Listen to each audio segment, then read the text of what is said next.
The rain hasn't stopped in 3 days. Mud swallows boots. Engines cough black smoke. On a ruined strip in Normandy, 3 P-47 Thunderbolts sit burned, broken, condemned. Someone scrawled one word on each fuselage: junk. But one mechanic, Sergeant Frank Duca, looks at the wrecks and whispers, "If it moves, it flies." The sky is the color of spent gunmetal. The air tastes like diesel and rain. Near St. Lo, the U.S. 9th Air Force is fighting a war of hours. Every sortie means lives. The P-47, nicknamed the Jug, is a brute of a fighter. A 2,000-horsepower Pratt & Whitney radial engine, 8 50-caliber guns, a tank killer with wings. On paper, it's rugged. In this mud, it's mortal. An army truck fishtails to a stop. Out steps Colonel Matthews, eyes hollow from casualty reports. "Frank," he says, "we've got 12 sorties scheduled at dawn. These 3 were half of them." Duca, 31, square-shouldered, hands permanently black with grease, just crouches beside a ripped wing. He runs his fingers over torn aluminum. "Not flak," he mutters. "Stress. One threw a prop on landing. One blew an oil line. One's got a 20mm through the spar." "Regulation 41B says scrap," the colonel answers. "Replacements from Cherbourg in 2, maybe 3 days." Duca spits rainwater and smoke. "Grounded doesn't mean waiting, sir. Grounded means dead. Frank, you can't fix these in time." Matthews warns, "We don't have parts." "Who said anything about parts?" Duca grabs a torch, a hammer, and a bucket of bolts. He heads for the boneyard behind the hangars, a graveyard of twisted props and burnt fuselages, like a surgeon walking into an operating room with a pocket knife and nerve. The colonel hesitates. "You'll violate every order in the book." Duca doesn't look back. "Better get the paperwork ready, sir. Because tomorrow, these birds are going to war." The rain thins to a mist. A tarp snaps in the wind. Inside a makeshift tent, sparks spit and hiss. Lanterns sway. Metal screams under the torch. 2 crewmen, eyes red, hands shaking, drag donor parts from wrecks. An oil cooler from a Mustang. A landing strut from a C-47. Aileron skin from a Thunderbolt without a tail. Every rivet is a gamble. Every weld a sin. Duca does math in his head. Airflow, load paths, vibration nodes. He doesn't pray for perfect.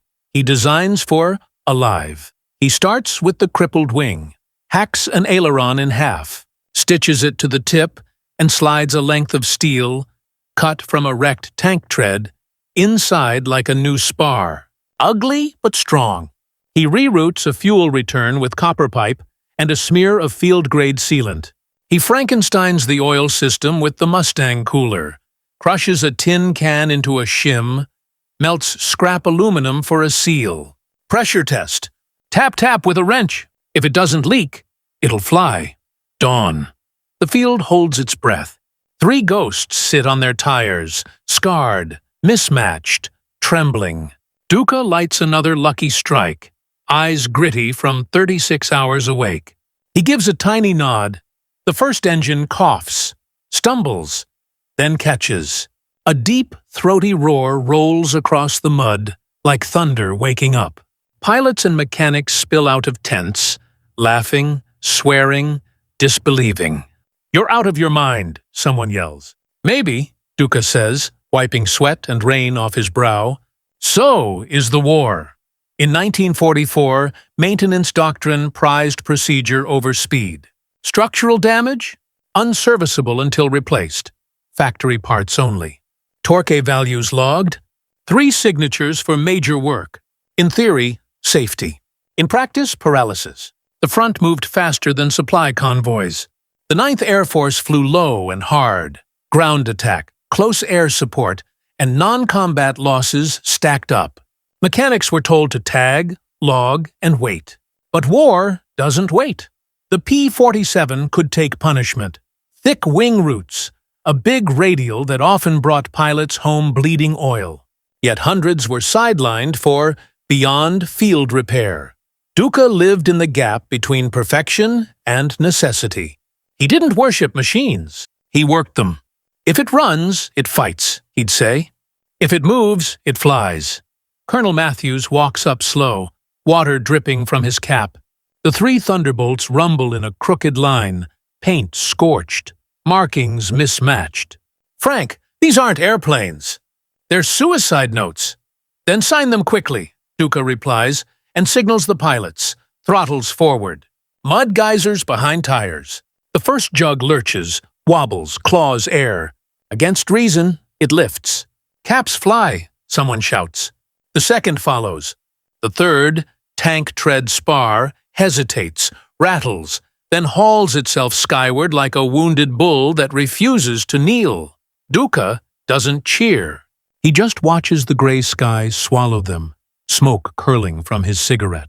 Hours later, the trio returns, streaked with grime. 4 sorties flown. A supply train strafed. 2 armored cars destroyed. Mechanics hug. Pilots drop to their knees, laughing like survivors. A lieutenant slaps Duca's shoulder. "Your ghosts just killed 50 Krauts." Duca's hand shakes as he exhales. "Guess that's regulation now." Word spreads. The 306th's completion rate jumps. Ground crews start field-validating fixes. Wing patches cut from oil drums. Rivets replaced by careful welds. Fuel leaks sealed with wax and grit. Manuals still say no. Results say yes. Headquarters notices. A maintenance officer arrives, clipboard, polished boots, disgusted frown.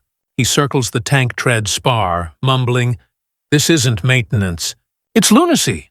Duca leans on a fuel drum. "Then why is lunacy winning the war?" The officer scribbles, "Modification holds under stress." That phrase becomes a quiet revolution. 3 days later, new orders. A German column tries to slip east near Falaise. Bridges to cut, trucks to burn. Half the squadron is grounded with overuse. The only ready aircraft? Duca's ghost birds. They launch at dawn. The brief says, "Avoid the Luftwaffe." The sky says otherwise. FW-190s drop from cloud-like wolves. Radio chatter crackles over the field. Tracers stitch the air. Lieutenant Miller, in the tank tread wing jug, yanks into a punishing dive. The reinforced spar holds. The German overshoots. Miller hammers the trigger. 8 Brownings bark, and the 190 breaks apart in the rain. Another jug takes hits around the cowl. Normally, the oil system would cook itself. Duca's hybrid rig bleeds pressure just enough. The pilot stays in the fight, roars down the rail line, and rips a fuel truck into a ball of flame. The third, Lucky Lady, rebuilt on a C-47 strut, comes in low over a bridge. The gear bay rattles like bones in a tin can. But the wing tracks true. The pilot waits until the last heartbeat and then unleashes a white roar of 50 cal. Steel shreds. Trucks scatter. Bridge down. Static. Then a calm voice. Objective complete. Coming home. They land to cheers and stunned silence. The colonel turns to Duca. "You built those?" "I built them to live." September. The group relocates to a captured strip near Liège. The Luftwaffe answers with a night raid. Ju-88s whispering in under thunder. The first bombs chew the fuel dump. Fire runs across the tarmac like molten wind. A hangar erupts. Duca is inside. The blast throws him into tools and smoke. He staggers to his knees, sees flames crawling toward Lucky Lady's wing route. Toward the line he rerouted himself. He doesn't run. He dives into the heat, rips a copper feed loose with blistered hands, and lets fuel pour into the mud instead of the fire. The flames gutter.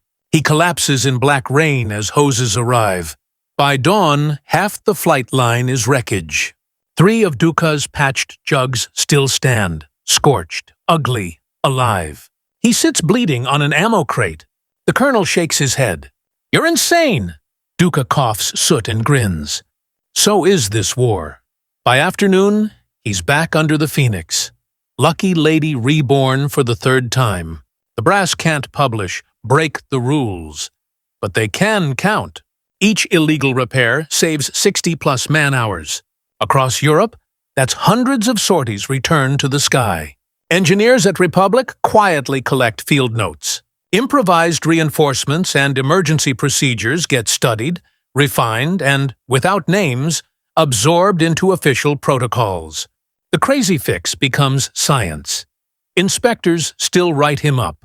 Unauthorized procedures. Deviation from standard. Pilots write something else on chalkboards. Ask Frank. Crews hang 3 oil-stained rules over his bench. Never wait for parts. Never trust perfect measurements. Never let fear keep a bird on the ground. Winter bites. Snow pins wheels to ice. Duca's hands tremble from burns and welding fumes. He keeps going, because in his math, a grounded plane equals men without cover, and men without cover don't come home. When the fighting ends in May 1945, Colonel Matthews calls him into a tent. The desk holds a neat stack of citations that politics will never sign. "I can't give you a medal," the colonel admits. "I didn't do it for a medal," Duca says. "Then why?" He looks toward a line of patched Thunderbolts, engines ticking as they cool. So they'd come home. After the war, there's no parade. Just a small garage behind a diner in Newark. The street smells like coffee and rain. Customers don't know Saint-Lô from Liège. They just know their cars start when Frank says they will. A kid asks him for the secret. "I don't get it right," Frank smiles. "I just don't quit," a historian writes years later. Frank refuses an interview, sends back a note in shaky pen. If it flew, that's all the story that matters. He dies quietly, surrounded by tools that still smell of oil and thunder. Above his bench, his family finds a rusted wrench welded to a cracked P-47 piston rod. Scratched into the metal, uneven and true. If it moves, it flies. You won't find Frank Duca's name in many official histories, but you'll find his fingerprints in emergency checklists, in field patch kits, in the quiet courage of every crew chief who keeps a machine alive under impossible odds. Between June and autumn '44, the 9th Air Force lost aircraft to weather, wear, and rules as often as to guns. Men like Frank shifted that balance. They traded perfection for momentum, paperwork for motion, fear for flight. Because wars aren't won by blueprints alone. They're won by people who can look at wreckage and still see a way. Picture that strip in the rain. Mud. Smoke. 3 condemned Thunderbolts rumbling back to life. A mechanic with burned hands and a cigarette, staring up through the mist as his ghosts lift off. He broke rules. He bent metal. He saved lives. And if you listen closely, you can still hear his creed in the engine's first cough, in the wing's stubborn lift, in the silence after a pilot's wheels touch home. If it runs, it fights. If it moves, it flies.